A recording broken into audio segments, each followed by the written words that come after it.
Talagang mahirap ang maging isang single mom. Sarili mo lamang ang iyong aasahan sa pagpapalaki mo sa iyong anak.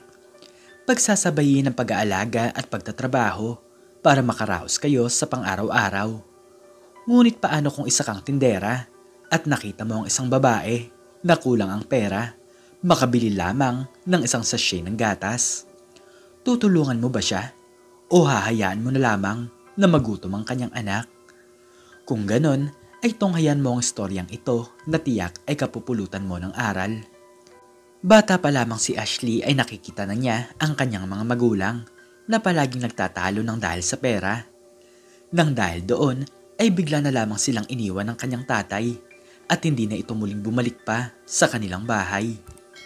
Kaya simula noon ay mag-isa na lamang si Aling Teresa sa pagpapalaki sa kanyang anak. Pinagsasabay nito ang kanyang pagtatrabaho at pag-aalaga kay Ashley at talagang matinding mga pagsubok ang nararanasan nila sa kanilang buhay. Anak, kahit iniwan na tayo ng tatay mo, ay gagawin ko ang lahat para mapagtapos ka sa pag-aaral. Kakayanin ko ang lahat ng hirap at titiisin ko ang mga sinasabi ng ibang tao. Basta ang mahalaga ay lumaki ka ng maayos, malungkot na sabi ni Aling Teresa. Alam naman nito na hindi talaga madali ang maging isang single mom.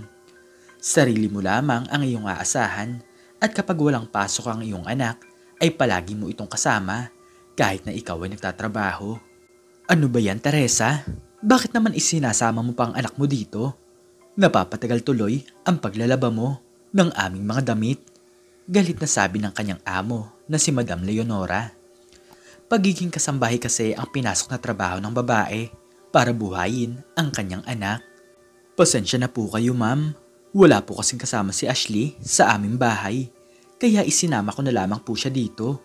Nahihiyang sagot ni Teresa. Pero nasaan ba ang asawa mo? Bakit hindi siya ang mag-alaga sa inyong anak? Inis na tanong ng kanyang amo. Bigla namang napabuntong hininga ang babae dahil masakit sa kanyang puso tuwing naaalala niya na iniwan na lamang sila basta-basta ng kanyang asawa. Wala na po akong asawa. Iniwan niya po kami dahil palagi po kaming nagtatalo ng dahil sa pera. Kaya ako na lamang pong mag-isa ang nag-aalaga at bumubuhay sa aking anak. Malungkot na sagot ni Teresa. Kaya nang malaman ito ni Madam Leonora ay pinagbigyan na lamang nito ang kanyang kasambahay. Mabait naman ang matandang babae, ngunit talagang may taglay pang kakulitan si Ashley nang dahil sa pagiging bata. Lahat na lamang na makita nito ay kanyang ginagalaw at palagi pang umiiyak kapag hindi siya napapansin ng kanyang nanay. Malapit na mag-grade 3 ang aking anak, pero palaiyak pa rin siya. Hindi ko kasi siya naalagaan ng mabuti dahil kailangan ko naman magtrabaho para makabili kami ng pagkain. Malungkot na sabi ni Teresa sa kanyang sarili. Lumipas ang mga taon ay masaya naman ang isang ina dahil napagtapos na niya sa high school ang kanyang anak na si Ashley. Sa kanyang pagiging katulong ay nakaraos naman silang dalawa. Ngunit ang kanyang problema ay paano na ang mga gastusin sa pagtungtong ni Ashley sa kolehiyo. Hindi na biro ang pagpapaaral at natatakot siyang hindi kumasya ang kanyang kinikita para sa mga bayarin ng dalaga. Napansin naman ni Ashley na para bang may malalim na iniisip ang kanyang ina. Nay, okay lang po ba kayo? Alam ko naman po kung ano ang nasa isip nyo. May hirapan na po talaga kayo na pag-aralin ako sa kolehiyo. Pwede naman po akong tumigil sa aking pag-aaral. Malungkot na sabi ni Ashley. Hindi anak, susubukan kong pag-aralin ka. Pero sasabihin ko na lamang sa'yo kapag hindi ko na kaya. Agad akong humihingi ng patawad sa'yo kung sakaling mangyari man ang bagay na ito. Nakayokong sagot ni Aling Teresa. May mga naipong pera naman si Teresa, ngunit baka isang araw ay maubos na lamang ito nang dahil sa kanilang mga gastusin. Hindi naman nila pwedeng unahin ang mga bayarin sa eskwelahan dahil kumakain din naman sila sa pang-araw-araw. Lumipas ang isang semestre ay nakaraos naman sila, ngunit inamin ni Aling Teresa sa kanyang anak na hindi na niya ito kayang pag-aralin pa sa mga susunod na taon. Pasensya ka na anak, matanda na ako at hindi na makadiskarta ng ibang pagkakakitaan. Patawarin mo ako kasi ako ang nanay mo. Umiiyak na sabi ng babae. Wala pong problema, Nay. Naiintindihan ko naman po kayo. Sa totoo lang po, ay dapat pa po ako magpasalamat. Dahil kahit mag-isa lamang kayo, ay sinusubukan niyo ako mapagtapos sa pag-aaral. Kahit alam niyong hindi niyo talaga kaya. Positibong sagot ni Ashley. Nang dahil doon ay nagdesisyon na ang dalaga na tumigil sa kanyang pag-aaral at tulungan na lamang ang kanyang nanay sa pagtatrabaho. Habang siya ay naglalakad sa kalsada, ay bigla nitong nakita ang isang maliit na grocery store na naghahanap ng pwedeng maging kahera. Ma'am, kayo po ba ang may-ari nito? Gusto ko po sana mag-apply bilang isang kahera. Tanong ni Ashley sa isang babae. Oo, at ako nga ang may-ari nito. Sige, bukas ay kakausapin kita. Kaya ihanda mo na ang mga kailangan mong asikasuhin. Sagot ng babae na nagngangalang Lenny. Agad umuwi ang dalaga sa kanilang bahay upang ipaalam kay Aling Teresa na mag-a-apply siya sa trabaho. Nay, tingin ko po ay magkakaroon na po ako ng trabaho. Naghahanap po kasi ng kahera doon sa maliit na grocery store. Kakausapin daw po ako bukas ng may-ari ng tindahan. Nakangiting sabi ni Ashley. Mabuti naman kung ganun. Wala namang problema sa akin anak kung magkaroon ka na ng trabaho. Masayang sagot ni Aling Teresa. Agad inasikaso ni Ashley ang kanyang mga dapat asikasuhin at kinabukasan ay agad siyang pumunta doon.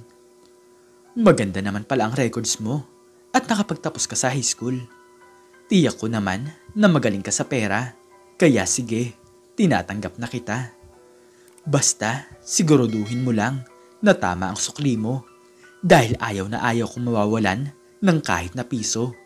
Paliwanag ng may-ari na si Ma'am Lenny. Sa araw din na iyon ay nagbukas ang tindahan at agad siyang nagsimula sa kanyang trabaho. Madali lamang para kay Ashley ang ganitong mga gawain dahil sariwa pa sa kanyang isipan ang kanyang mga natutunan sa eskwelahan. Hindi siya nagkakamali sa sukli at kahit na hindi siya gumamit ng calculator ay hindi naman nagkakaproblema. Lumipas ang isang buwan ay naging masaya talaga ang may-ari ng tindahan dahil nang suriin nila ang kanilang mga napagbentahan ay wala itong labis at wala rin itong kulang. Ashley, magaling kang kahera. Mabuti na lamang at ikaw ang kinuha ko sa trabaho.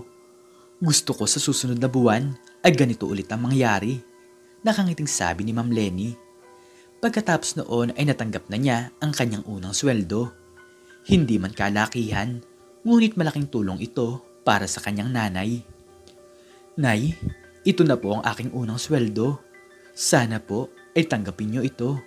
Masayang sabi ng dalaga. Bakit naman ibinibigay mo sa akin ito lahat? Kailangan mo din naman ng pera para sa iyong sarili anak. Tanong ni Aling Teresa. Nagtira naman po ako ng kaunting pera para sa panggastos ko sa pang-araw-araw. Huwag niyo na po akong isipin dahil malaki na po ako. Nakangiting sagot ni Ashley. Lumipas pa ang mga araw ay nagpatuloy ang dalaga sa kanyang pagtatrabaho.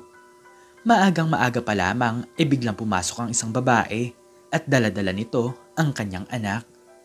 Napansin ni Ashley na kumuha ito ng isang maliit na sachet ng gatas at bigla itong lumapit sa kanya. Miss, magkano po itong isang sachet ng gatas? Nanginginig na tanong ng babae. 40 pesos po ang isa niyan. Nakangiting sagot ng dalaga. Nagulat naman si Ashley nang makita niya ang babae na dumukot ng pera sa kanyang bulsa. Ngunit 25 lamang ang pera nito. Sige, bukas na lang pala ako bibili. Pasensya ka na sa abala. Nakayokong sabi ng babae sabay ibinalik nito ang gatas. Kitang-kita ni Ashley na tumulo ang mga luha nito na para bang nawawala na ng pag-asa para mapagatas ang kanyang anak. Papalabas na sana ang babae, ngunit bigla itong tinawag ng kahera. Ma'am, kunin niyo na po ang gatas. Nagmamadaling sabi ni Ashley. Pasensya ka na pero kulang ang pera ko. Sagot ng babae. Sige po, ako na po ang bahala. Regalo ko na lamang po yan sa inyong anak. Nakangiting paliwanag ng dalaga. Nang dahil doon ay sobra-sobra talaga ang pasasalamat nito. Nalaman din ni Ashley na iniwan din ng asawa ang babae kaya nahihirapan itong buhayin ang kanyang nag-iisang anak. Nagulat na lamang ang dalaga nang tingnan niya ang kanyang pitaka. Naku, naiwan ko pala ang pera ko. Pero sige, babayaran ko na lamang bukas, sabi ni Ashley sa kanyang sarili.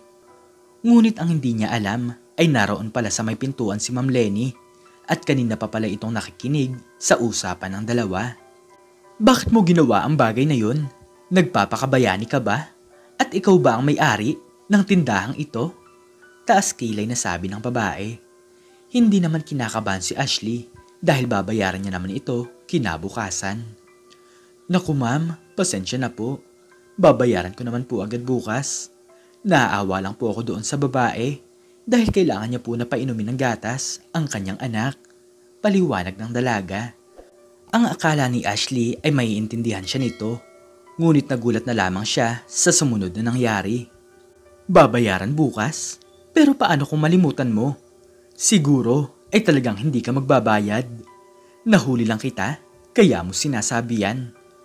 Alam mo Ashley, ayaw ko sa mga taong katulad mo. Ikaw ang magpapalugi sa aking negosyo. Kaya sige na, umalis ka na at tinatanggal na kita sa trabaho. Galit na sabi ni Ma'am Lenny. Nawala ng trabaho ang dalaga nang dahil sa kanyang pagtulong. Kahit anong pagmamakaawa niya sa kanyang amo ay hindi na siya pinansin nito. Sa maliit na halaga ay hindi niya talaga inaasahan na ganito ang magiging reaksyon ng babae. Wala naman siyang balak na masama at ang makatulong lang sa ibang tao ang kanyang kagustuhan. Pero sa isang iglap ay parang nawala ang lahat sa kanya. Ma'am, patawarin niyo na po ako. Naaawa lang po talaga ako doon sa babae dahil parang nakikita ko po sa kanya ang nangyayari sa aking nanay noong bata pa lamang po ako. Naranasan din po kasi namin ang kanyang nararanasan at talagang sobrang bigat po noon sa pakiramdam. Pagmamakaawa ni Ashley. Maghanap ka na lang ng ibang trabaho dahil talagang hindi na kita kailangan. Maghahanap na lang ako ng ibang kahera na hindi katulad mo. Galit na sagot ni Ma'am Lenny. Talagang sobrang lungkot ng dalaga sa sandaling ito. Iniisip niya ang magiging reaksyon ng kanyang nanay kung sakaling malaman nito na nawalan siya ng trabaho. Nay, patawarin niyo po ako dahil natanggal po ako sa aking trabaho. Nakayukong sabi ni Ashley. Gulat na gulat naman si Aling Teresa sa kanyang narinig dahil baka may nagawang masama sa trabaho ang kanyang anak. Ano ba ang nangyari anak? May nagawa ka bang hindi maganda? Tanong ni Aling Teresa. Tinulungan ko po kasi yung isang babae dahil kulang po ang kanyang pera. Kailangan po kasi niya ng gatas para mapainom ang kanyang anak. Sagot ni Ashley. Ipinaliwanag pa ng dalaga ang buong pangyayari at hindi man lang nakaramdam ng galit si Aling Teresa matapos malaman ang ginawa ng kanyang anak. Simula noon ay hindi na naghanap pa ng ibang trabaho si Ashley at tinutulungan na lamang nito ang kanyang nanay sa pagiging isang katulong. Anak, pwede ka pa namang maghanap ng ibang trabaho. Wala ka namang ginawang masama at ginusto mo lang naman na tumulong sa iyong kapwa dahil alam mo ang pakiramdam ng totoong nangangailangan. Paliwanag ni Aling Teresa habang sila ay naglalaba. Ngunit para bang nagkaroon ng takot ang dalaga na muli siyang masermonan sa isang kasalanan na ang gusto niya lang naman ay ang gumawa ng kabutihan. Hindi na po nay, okay lang naman po sa akin ang maging isang katulong. Palagi ko po kayong kasama at higit sa lahat ay natutulungan ko po kayo sa mabibigat na gawaing bahay. Sagot ni Ashley. Lumipas ang isang taon ay nanatiling ganito ang buhay ng dalawa. Para bang wala na silang pag-asa na magkakaroon pa sila ng isang masaganang buhay nang biglang dumating ang isang lalaki na nasa edad 50. Anong ginagawa mo dito? Ang kapal talaga ng pagmumukha mo na magpakita pa sa amin. Galit na sabi ni Aling Teresa. Hindi naman agad nakilala ni Ashley kung sino ang lalaking ito dahil malaki na talagang ay pinagbago ng itsura ng kanyang tunay na ama. Sino po ba kayo at bakit galit na galit po sa inyo si nanay? Takang tanong ni Ashley. Patawarin mo ako, pero ako ang tatay mo. Inaamin ko na sobrang dami talaga ng pagkukulang ko sa inyo, pero pangakong babawi ako ngayon. Lumuluhang sabi ni Mang Ronaldo. Nalaman ni Aling Teresa at Ashley na mayaman na ang kanilang padre de pamilya. Nagsikap ito sa buhay upang kumita ng malaking halaga ng pera at ipinangako pala nito sa kanyang sarili na babalikan niya lamang ang kanyang mag-ina kapag napatunayan na niya sa kanyang sarili na siya ay isang mayaman na. Palagi na lamang kaming nag-aaway ng nanay mo nang dahil sa pera at talagang hindi na maganda ang nangyayari sa aming dati. Kaya ako nagawa ang iwan kayo. Teresa, pangako na kailanman ay hindi ako nagkaroon ng iba. Gusto ko lang mapatunayan na kaya kong maging isang mayaman at pinangako ko sa aking sarili na kapag nangyari na ang bagay na yun ay muli ko kayong babalikan. Paliwanag ni Mang Ronaldo. Ibang-iba na talaga ang itsura nito kung ikukumpara sa dati, kaya hindi agad ito nakilala ni Ashley. Nakasuot ito ng formal at balat na sapatos na kung titingnan mo ay talagang mayaman na ito. Mahirap man para kay Aling Teresa na muling tanggapin ng kanyang asawa, ngunit para kay Ashley na nangungulila sa kanyang tatay ay gusto niya talaga itong makasama. Nay, hindi niyo po ba kayang patawarin si tatay? Pwede niyo po siyang kausapin at kahit naman po ako ay maraming katanungan sa kanya. Siya pa rin po ang aking tatay, paliwanag ng dalaga. Sige anak, susubukan ko para sa'yo. Pero tanggapin mo rin sana kung ano ang magiging desisyon ko. Seryosong sagot ni Aling Teresa. Simula noon ay muli sila nagkasama-sama. Napatunayan naman ni Mang Ronaldo sa kanyang asawa na totoo ang lahat ng kanyang mga sinabi. Napatawad nila ang isa't isa, kaya muli silang nabuo at naging isang buong pamilya. Ashley, oo nga pala, marami na akong naitayong mga negosyo at gusto ko magpatayo pa ng isa. Gusto ko sana magtayo ng grocery store, malapit doon sa palengke, at sa'yo ko ibibigay ang negosyong ito, paliwanag ng kanyang tatay. Nagulat naman si Ashley nang marinig niya ang sinabi ng kanyang ama. Kalapit lang kasi ito ng tindahan na dating kanyang pinagtatrabahuhan. Lumipas ang 2 buwan ay nagbukas na ang kanilang tindahan. Nagulat na lamang ang kanyang dating amo na si Ma'am Lenny nang muli siyang makita. Kawawa naman ang amo mo dahil ikaw ang nakuha niyang kahera. Malulugi lang ang kanyang negosyo nang dahil sa'yo. Natatawang sabi ni Ma'am Lenny. Pasensya na po kayo pero ako po ang may-ari ng grocery store na ito. Ibinigay po sa akin ito ng aking tatay, paliwanag ng dalaga. Hindi talaga maintindihan ni Ma'am Lenny kung paano nakapagpatayo ng ganitong klase ng gusali ang dalaga. Ang alam niya kasi ay mahirap lamang ito at para bang biglaan ang kanilang naging pagyaman. Talagang mura ang mga paninda sa grocery store ni Ashley, kaya ang karamihan sa mga mamimili ay sa kanya na bumibili. Hanggang sa lumipas ang 2 taon ay nagsara ng tindahan si Ma'am Lenny dahil malaki ito kung magpatong ng tubo. Hindi man ito ang gustong mangyari ng dalaga, ngunit ang mga tao ang nagdesisyon na lumipat sa kanya. Siguro, binawian mo talaga ako dahil tinanggal kita dati sa trabaho, sabi ni Ma'am Lenny. Naku, nagkakamali po kayo. Hindi po kasi ako malaki magpatong ng tubo, kaya mura po ang aking mga paninda. Higit sa lahat ay mabait po ako sa aking mga tauhan, magalang na sagot ni Ashley. Lumipas pa ang mga buwan ay mas lalo pang gumanda ang takbo ng kanyang negosyo. Bigla namang napangiti si Ashley nang makita niya ang isang babae. Ito nga pala ang bayad ko sa'yo. Maraming salamat nga pala dahil tinulungan mo kami dati. Ito na nga pala ang aking anak at kukunin nga pala kitang ninang sa kanya. Nakangiting sabi ng babae. Huwag mo nang bayaran dahil bigay ko naman yun sa'yo. Ang mahalaga ay natulungan kita, sagot ni Ashley. Buo na ang kanyang pamilya at higit sa lahat ay marami pa siyang napapasaya. Simula noon ay nakilala si Ashley sa pagiging isang mabuting tendera. Angat na sila sa buhay, ngunit nananatili itong mapagkumbaba sa kanyang mga kapwa. Sa pag-uwi ni Ashley sa kanilang bahay, ay naabutan niya ang kanyang nanay at tatay na magkayakap sa isa't isa. Hindi niyo po talaga pinapakita sa akin na maayos na po talaga kayo. Parang gusto ko pa po ng bunsong kapatid, pagbibiro ni Ashley. Nang dahil doon ay nagkatawanan sila at muli ay binigyan sila ng Diyos ng isang magandang buhay. Ang simpleng pagtulong ay pwedeng magdulot sa ibang tao ng pag-asa at bagong bukas. Huwag tayong maging mapagmataas at higit sa lahat ay huwag tayong maging maramot dahil ang lahat ng akala mong atin ay bigay lamang sa atin ng Diyos. Ang dapat ay magpasalamat at ibahagi mo sa iba ang alam mong sobra. Ito ang kagustuhan ng Diyos at kapag ginawa mo ang bagay na ito ay dito mo mararamdaman ang tunay na saya. Ikaw, anong natutunan mo sa istoryang ito? I-comment mo sa baba ang iyong natutunan. At hanggang dito na lamang po ang aking istorya at sana po ay nagustuhan niyo ito. Please like, share, and subscribe and click the notification bell para lagi kang updated sa mga bago kong istorya.